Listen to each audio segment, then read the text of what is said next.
Abaí es un nombre que se dio a nuestro pueblo en honor a nuestros antepasados indígenas. Pero Abaí significa mucho más que eso, mi amor. Es el amor de una madre hacia sus hijos.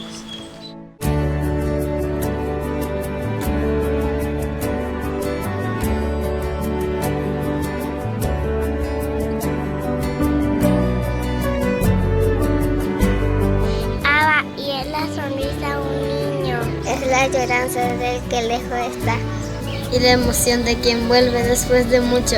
Es una rotonda cuidada por sus jóvenes. Es el arroyo Capibarú, mítico refugio de verano. Es la naranja, una pasión. Es dar un paseo por la doble avenida. Es la belleza de un chorro de cristalinas aguas. Es un hermoso paisaje de serranía.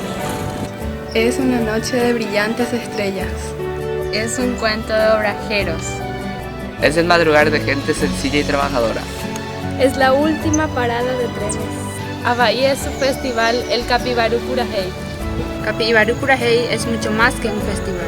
Es un pentagrama por el cual fluyen 55 años de distritación y más de 100 años de historia.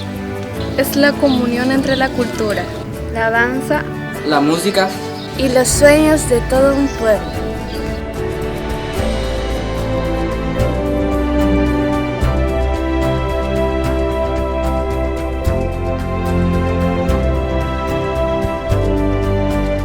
Abaí es mi orgullo. Y el mío. Y el mío. Y el mío. Y el mío. También el mío. Y el mío.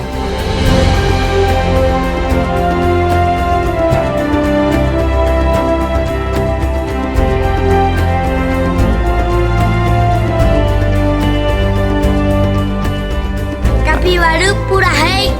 Más que un festival.